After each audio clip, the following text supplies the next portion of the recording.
इस फिल्म के पहले सीन में हम एक लड़के जिसका नाम माइकल होता है को देखते हैं, जो जिक्सो का शिकार बन गया था और वो अपने आप को एक कमरे में एक जानलेवा हेलमेट में फंसा हुआ पाता है। तभी जिक्सो एक वीडियो टेप के जरिए उसे मैसेज करता है और उसे पता चलता है कि उसे यहाँ क्यों लाया गया है। दरअसल माइकल एक पुलिस का एजेंट होता है जो लोगों के बारे में खबरें पुलिस को देता है और उन्हें अरेस्ट करवाता है। जिक्सो के अनुसार उसने बहुत से लोगों की ज़िंदगी को अरेस्ट करवा के बर्बाद किया है। अब जिक्सो उसे एक टास्क देता है कि उसके पास 1 मिनट है, इससे पहले कि उसके फेस पर लगा मास्क बंद हो जाए और उसका फेस ख़त्म हो जाए। जिक्सो उसे बताता है कि इस हेलमेट के लॉक की चाबी उसकी आंख के पीछे फिक्स कर दी गई है और आज उसका टेस्ट है कि क्या वो एक आंख का त्याग कर सकता है जिससे वो हमेशा लोगों पर नज़र रखता था। माइकल चाबी को निकालने के लिए बहुत कोशिश करता है लेकिन वो नहीं कर पाता और लास्ट में 1 मिनट पूरा होने के बाद हेलमेट बंद हो जाता है और उसका फेस पूरी तरह डिस्ट्रॉय हो जाता है। इसके बाद हम अगले सीन में देखते हैं कि डिटेक्टिव एरिक और उसके बेटे के बीच बहस हो जाती है और एरिक गुस्से में अपने बेटे को वहाँ से जाने के लिए बोल देता है, लेकिन बाद में एरिक को अपनी गलती का पछतावा होता है तो वो अपने बेटे के पास जाने की कोशिश करता है, लेकिन उसके बेटे डैनियल का कुछ पता नहीं चल रहा था। इसके बाद डिटेक्टिव एलिसन एरिक को माइकल की क्राइम सीन की इन्वेस्टिगेशन के लिए बुलाती है, क्योंकि माइकल ने एरिक के लिए एक नोट छोड़ा हुआ था और अब हमें पता चलता है कि माइकल एरिक का ही एजेंट था। एरिक दीवार पर लिखे नोट और हेलमेट मास्क पर लिखे लोगों को देखकर समझ जाता है कि यह मास्क कहाँ बनता है और इन सबूतों के बिहाव पर एरिक अपनी बाकी टीम के साथ जिक्सो की एग्जैक्ट लोकेशन को ढूंढ लेता है और वहां पहुंचकर उन्हें पता लगता है कि जिक्सो एक कैंसर पेशेंट है और कैंसर से सर्वाइव कर रहा है। और अब हमें पता चलता है कि एरिक ने जिक्सो को नहीं ढूंढा बल्कि जिक्सो ने अपनी स्मार्ट प्लानिंग के थ्रू उन्हें यहाँ बुलाया है में फंसाने के लिए। वहीं पर सेटअप मॉनिटर्स में वे देखते हैं कि जिक्सो ने उसके बेटे डैनियल के अतिरिक्त और बहुत से लोगों को पॉइजनस गैस से भरे किसी घर में कैद करके रखा हुआ है और उन लोगों के पास सिर्फ 2 घंटे हैं जिसके बाद वे पॉइजनस गैस से मर जाएंगे। जिक्सो एरिक को एक इम्पोर्टेंट बात भी बताता है कि घर में सिर्फ वे लोग ही कैद हैं जिन्हें उसने काफ़ी टाइम पहले झूठे सबूतों के बिहाफ पर अरेस्ट किया था, माइकल के कहने पर, जो एरिक का एजेंट था। और अभी तक उन लोगों को यह नहीं पता कि माइकल एरिक का बेटा है, वरना वो बदले की आग से उसे मार देंगे।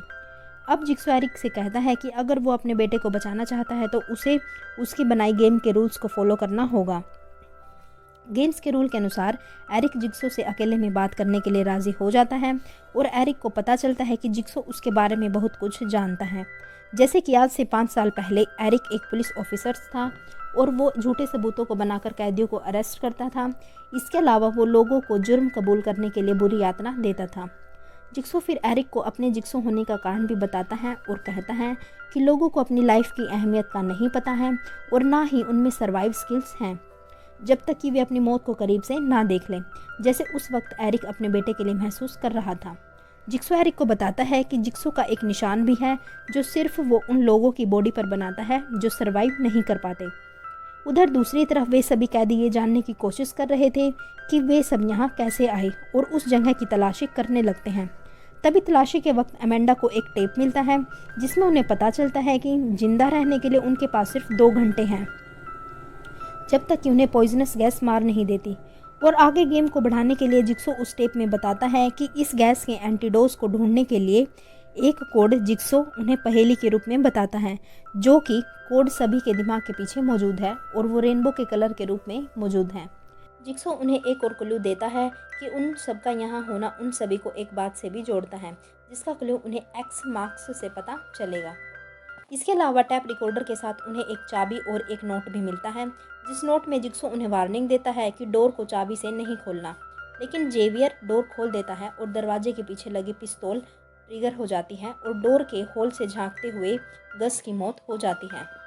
जिक्सो ने ये चाबी जानबूझकर इसलिए बताई क्योंकि वो जानता था कि उसके मना करने के बाद भी कोई उस दरवाजे को ज़रूर खोलेगा तो उसकी डेथ हो जाएगी, और दूसरी तरफ उन्हें ये बताना कि गेम के रूल्स को फॉलो करना कितना ज़रूरी है।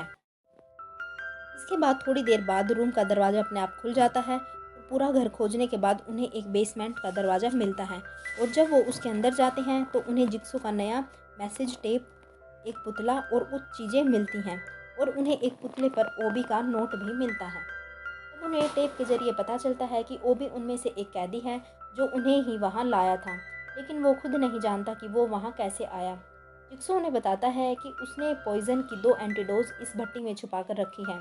और उनमें से एक ओबी का इनाम है क्योंकि वो तुम सबको इधर लेके आया था, और दूसरा उन कैदियों में से किसी एक का इनाम है, और रिकॉर्डर मैसेज एक पहेली के रूप में था, और वो ये था, when you are in hell only devil can save you. लेकिन इस पहेली पर कोई ध्यान नहीं देता है और ओबी का नाम सामने आने पर जेवियर उसे मारने की धमकी देता है, पर ओबी उससे नहीं डरता और भट्टी में जाकर एक एंटीडोज ले लेता है। लेकिन वो दूसरे एंटीडोज के लालच में उसे उठाने की कोशिश करता है तो भट्टी का दरवाज़ा अपने आप बंद हो जाता है और आग लगने से उसकी मृत्यु हो जाती है और एंटीडोज भी वहीं ख़त्म हो जाती है। इसके बाद उन्हें एक रूम मिलता है जिसमें उन्हें एक टेप मिलता है और उन्हें पता चलता है कि ये रूम जेवियर के टेस्ट के लिए है, जो एक ड्रग्स डीलर है, लोगों को ड्रग्स की लत लगाने का जिम्मेदार है। जिक्सो के इस टेस्ट में जेवियर को सुइयों से भरे गड्ढे से दरवाजे की चाबी निकालनी है जहां पर वो दूसरा एंटीडोज है, लेकिन वो खुद ऐसा करने की बजाय अमेंडा को वहीं फेंक देता है और अमेंडा को चाबी मिल जाती है, लेकिन तब तक टाइम आउट हो चुका था और डोर हमेशा के लिए क्लोज हो जाता है। इसके बाद जेवियर दोबारा रूम नंबर 1 में जाता है जहाँ पर उसे एक नंबर मिलता है जिससे वो जिक्सो की बताई पहेली को सोल्व कर लेता है। जिक्सो ने सभी के सर के पीछे रूम के दरवाजे के कोड को रेनबो के कलर के ऑर्डर में लिखा हुआ था। जेवियर उनमें से एक को कोड लेने के लिए मार देता है और वहीं पर उन्हें पता चलता है कि ऐसी क्या बात है जो वो हमें एक दूसरे से जोड़ रही है। वो ये बात है कि डैनियल के अलावा हम सभी जेल जा चुके हैं। उन सभी को झूठे सबूतों पर जेल भेजने वाला और कोई नहीं बल्कि डैनियल का फादर एरिक है। और जेवियर को जब ये बात पता चलती है तो वो डैनियल को ढूंढने लगता है और वहीं दूसरी तरफ एडिसन को एक और रूम मिलता है जहाँ पर एक ग्लास बॉक्स में एंटीडोज रखा हुआ होता है। एडिसन उस रिकॉर्डर को फेंक देती है और एंटीडोज लेने की कोशिश करती है, लेकिन वो उसमें फंस जाती है और उसकी नस कटने से उसकी मौत हो जाती है। अगर एडिसन वो रिकॉर्डर सुन लेती तो शायद उसे पता चलता कि उस बॉक्स की चाबी कहाँ है और इसे कैसे खोलना है और वो बच सकती थी। एडिसन की चीखों से जेवियर वहाँ पहुँच जाता है और उसका कोड लेकर उसे वहाँ मरने के लिए छोड़कर चला जाता है। इसके बाद जेवियर डैनियल की तलाश में निकल जाता है और ये सब एरिक बाहर से मॉनिटर के थ्रू देख रहा होता है और अपने बेटे की जान को खतरे में देखकर वो जिक्सो को मारने लगता है